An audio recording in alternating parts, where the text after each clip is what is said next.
Έχουμε μαζί μας τον κύριο Μπάμπη Μιχαηλίδη, είναι μηχανικός διοίκησης παραγωγής, ιδρυτής της Poetic Intelligence for Leaders. Κύριε Μιχαηλίδη, ευχαριστούμε πολύ που είστε εδώ μαζί μας. Εγώ ευχαριστώ για την πρόσκληση. Θέλουμε να μας πείτε με απλά λόγια ποια τελικά είναι η διαφορά ανάμεσα στον ηγέτη και τον μάνατζερ. Συνηθίζεται να λένε ότι ο ηγέτης κάνει τα σωστά πράγματα, ενώ ο μάνατζερ κάνει τα πράγματα σωστά.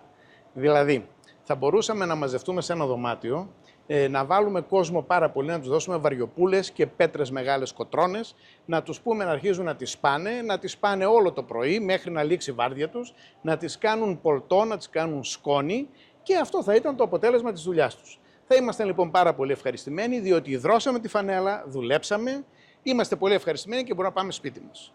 Το ερώτημα είναι, κάναμε τα σωστά πράγματα, έπρεπε να σπάμε σήμερα πέτρες ή έπρεπε να κάνουμε κάτι άλλο. Αυτό το κάτι άλλο είναι μια κατεύθυνση την οποία τη δίνουν οι ηγέτες.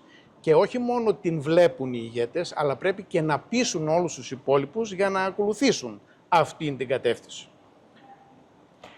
Πώς πρέπει να είναι αυτός ο ηγέτης, ποια είναι τα χαρακτηριστικά του? Ο ηγέτης αυτός πρέπει να είναι ένας απλός άνθρωπος. Όπως λένε οι γκουρού της ηγεσίας, η διαδικασία του να γίνει κάποιος ηγέτης είναι η διαδικασία πανομοιότυπη, ίδια, με το να γίνει κάποιος ολοκληρωμένος άνθρωπος. Η ηγεσία είναι μια ανθρώπινη προσπάθεια για να μπορέσεις να επικοινωνήσεις με τον άλλον, να τον καταλάβεις, να τον αφουγκραστείς, να τον πείσεις. Πρέπει να έχεις την πειθό που έλεγε ο Αριστοτέλης, το ήθος, πάθος, λόγο. Δηλαδή να μπορείς να μιλάς με λογικά επιχειρήματα για να τον πείθεις, να μπορείς να έχεις το αναγκαίο πάθος για να τον πείσεις, γιατί σου λέει αν εσύ δεν ενδιαφέρεσαι γι' αυτό, εγώ γιατί να σε ακολουθήσω. Και τρίτον, το ήθος, το ποιος είσαι εσύ που τα λες. Δεν μπορώ εγώ, παραδείγματος χάρη, να έχω ένα πουρο στο χέρι μου και να λέω παιδιά, απαγορεύεται το κάπνισμα. Ή να λέω, ας πούμε, στον κόσμο μου, παιδιά, αυτή είναι πάρα πολύ σοβαρή εργασία, να την κάνουμε να δουλέψουμε όλοι μαζί, αλλά εγώ θα πάω ένα Σαββατοκύριακο στη Μύκονο. Τώρα δουλέψτε εσείς και όταν θα έρθω θα τα ξαναπούμε. Δίνεις αμέσως το στίγμα, οι μεγάλοι ηγέτες, οι μεγάλοι αρχηγοί, οι οποίοι μην τους συνδέουμε με τον Μεγαλέξανδρο, τον Ναπολέοντα κτλ.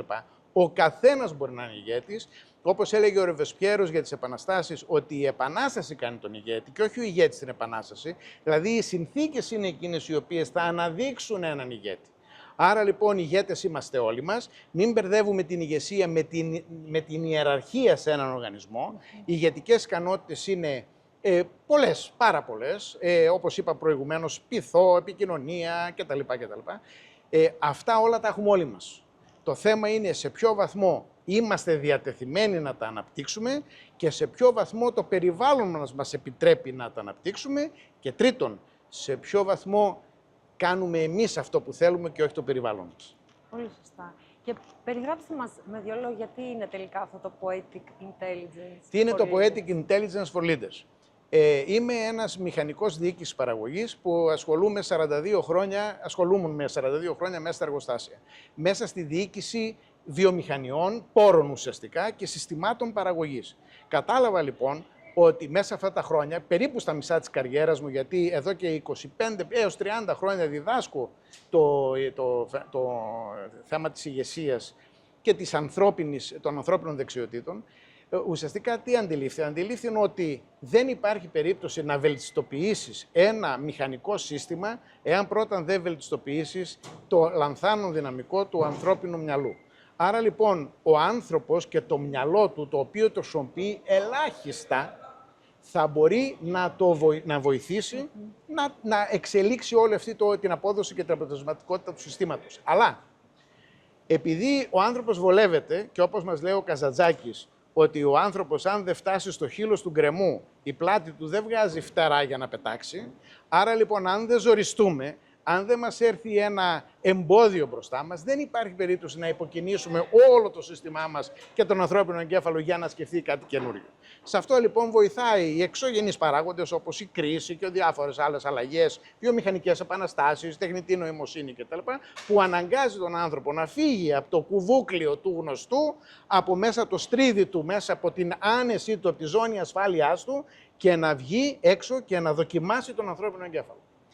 Αυτό λοιπόν θέλει κάποια εργαλεία για να το κάνει. Δεν το κάνεις δεν πατώντας ένα κουμπί, ούτε θα μπορώ να σας πω εγώ κοιτάξτε, από αύριο θα είστε δημιουργικοί. Από αύριο θα κάνετε αυτό. Από αύριο είναι μια διαδικασία. Μία λοιπόν από τις καλύτερες διαδικασίες και γίνεται μια πραγματική επανάσταση στο εξωτερικό με το θέμα της ποίησης, μέσα της κλασικής ποίησης, η οποία βοηθάει τον ανθρώπινο εγκέφαλο να μπορέσει να δει εναλλακτικές καταστάσεις, να δει νέα πράγματα, να καινοτομήσει και να δει το ίδιο θέμα από πολλαπλές οπτικές. Μόνο αυτό αρχίζει και ενεργοποιεί το όλο σύστημα. Όταν μιλάμε για ποίηση, μιλάμε για κλασικά ποίηματα Ελλήνων και ξένων ποιητών, όπως είναι ο Καβάφης, ο Λίγων ο Καζαντζάκης με την Οδύσσειά του και ο Κίπλινγκ και διάφοροι άλλοι, οι οποίοι έχουν βγάλει πραγματικά αριστουργήματα που ουσιαστικά διδάσκουν τους ανθρώπους για τις ανθρώπινες αυτές ικανότητες να είσαι άνθρωπος και να είσαι ολοκληρωμένος άνθρωπος. Αυτές οι ικανότητες είναι αυτές που χρειάζονται οι ηγέτες για να γίνουν ηγέτες.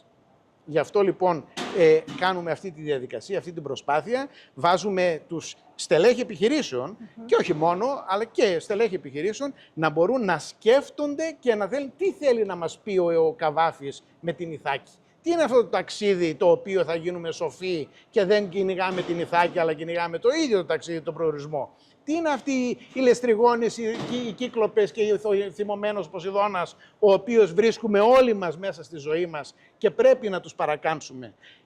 Αν διαβάσουμε τεχνοκρατικά στοιχεία και τεχνοκρατικά άρθρα μεγάλων πανεπιστημίων, όλων των μεγαλύτερων πανεπιστημίων του κόσμου, θα δείτε ότι λένε ακριβώς τα ίδια πράγματα. Απλώς τα λένε με την έννοια της εντολής. Κάνε αυτό. Η ποίηση δεν σου δίνει εντολή.